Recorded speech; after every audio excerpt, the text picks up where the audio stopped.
Hi guys! It's my mama's birthday. So look at my mama's there. So no more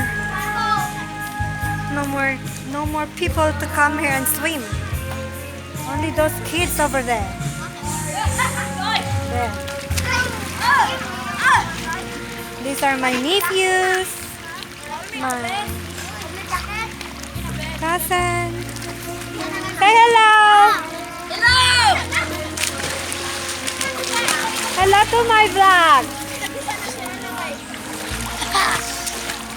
That's Eugene, Paing, and Jubin.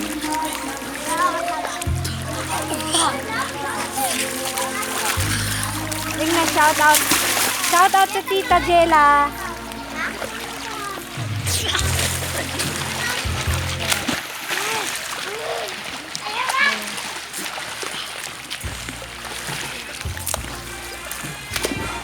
At meron din kumakanta doon.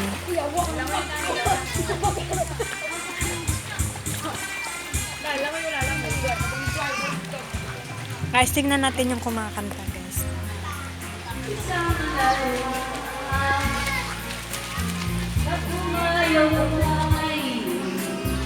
Babalik na matapos sa akin pag-ibig ko'y Saan mo na yung kanta? kung ako may dusa at luwag. So usually guys, if there's a birthday, wedding, like that, we always use video karaoke. Pagkat pag-ibig ko pala sa kihuwa. That's my two in-laws. Bigo ang puso ko sa'yo. So ayan guys, this is for today. My mama's birthday, 76th birthday guys.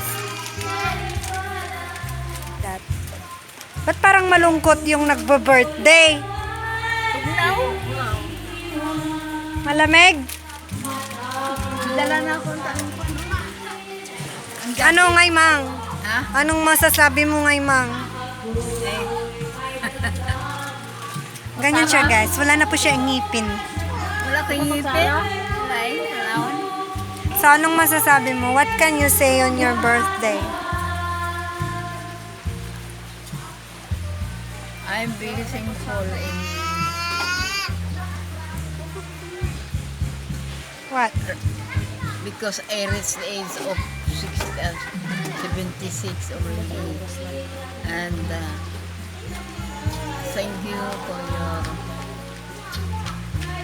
giving me wishes to inspire me. What else? Guys, pinipilit ko po siyang magbigay siya ng salita niya kasi this vlog, I really wants to do the vlog because this is her birthday, which I don't know when I'm gonna come back again. So I want her to give that wish or message. Thank you, Larissa, for giving me many gifts. And What gift I give you? besides slipper and okay for this one. Say thank you to Mama Carla with that one. Thank you. Carla ko naglatan. Carla, in giving me what is this? Pajama. Pajama to use it during nights. Actually, that present, guys, is last year when Jason came home. When Jason came for a holiday here in Philippines, she gave me that one for Mama Olive birthday from Mama Carla. Shout out to Mama Carla. Thank you so much. What else can you say? Yan pa ito right now. Ikaw, kung anong gusto mong sabihin. It's your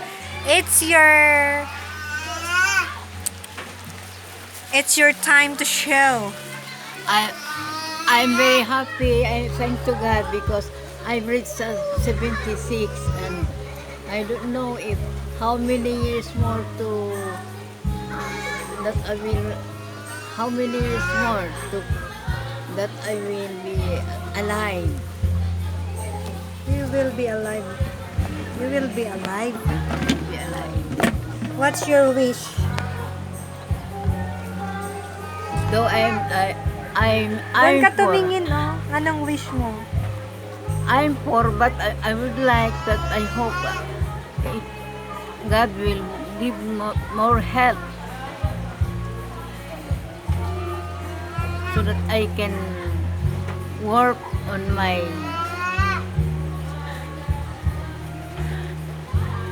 Ano? Tagalogin mo na lang kung di mo kaya magsalita. Tagalogin ko nga hindi sila makasabot.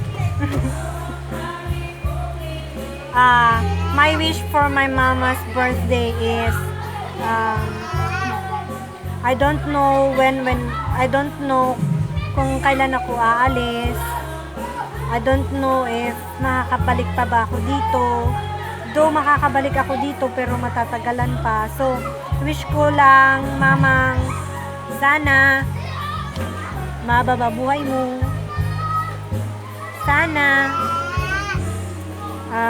kahit wala ako, hindi nyo ako kalimutan. Charot. Drama na lang tayo, guys. And I wish you have, despite of this pandemic, you will have a good health. Hindi ka magkakasakit. Though nagkakasakit ka. Ano pa? Sana hindi lang ito yung taon na isi-celebrate mo yung birthday mo. Kahit malayo ako, huwag mong isipin na kinalimutan na kita. Usually guys, yan po yung mga laging iniisip ko ng iba. Kinalimutan ko na daw siya kasi malayo daw ako. Ganun. Pero ang totoo guys, hindi naman. Kasi though guys, sa hindi pa nakakaalam, Mama Olive is my foster parent. Siya po yung nagpalaki sa akin from when I'm still 3 months old. 3 months old? No, 3 months old. When I was 3 months old, she's the one taking care of me. I don't know my real biological parents, but at the age of 34, shh, may mga bata. Huwag maingay. At the age of 34 years old, guys, that's the time na nakilala ko yung parents ko. Pero of course, guys, okay sa akin, nakilala ko naman sila. Pero mas maganda pa rin. Though nakilala ko sila, at least yung heart ko, hindi naman porket alam ko na kung saan ako nanggaling eh. Kalimutan ko na nagpalaki sa akin, di ba guys? So, nasa balance lang tayo. Pero of course, yung puso ko, mas ano talaga kung sino po nagpalaki sa akin. Charot.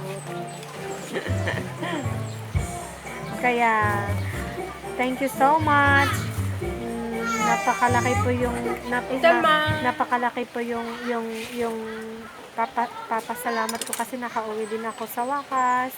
Tsaka salamat din kasi kahit papano, kahit pandemic hindi ako nahirapang umuwi. Yun lang guys, ang mahal po ng swab test guys. Sobrang mahal.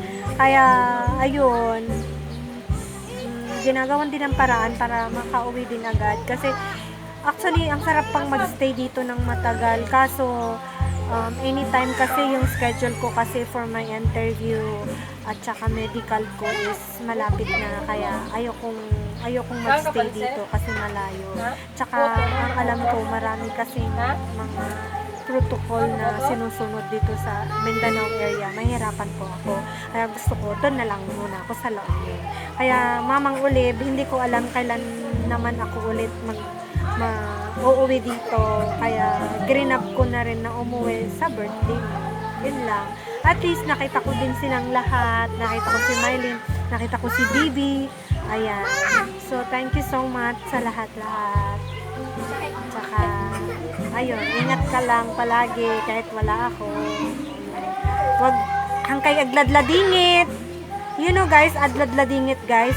Don't be so sad if you're living alone. Actually, she's living alone in the house, guys. So, it's just, it's a blessing in disguise na we gathered together during her birthday. Thank you so much guys for watching my vlog, and I'm so happy that I'm here in Mabuhay, Valencia, Bukidnon, where I grow up. So it's very nice to show how our village changed. There's a lot of changes in this village, guys. Ang daming mga bahay na hindi ko na alam sino yun. Tsaka hindi porkit nakauwi ako pasyal dito, pasyal doon, kasi syempre pandemic, COVID, I'm taking care of my health also, guys. So with this event, that Mama's birthday, at least even we don't have so much food to prepare, we enjoy naman. So ayan, thank you so much for watching. Thank you, and I'm so happy I celebrate Mama Olive's birthday. Bye! Say bye, Ma. Bye.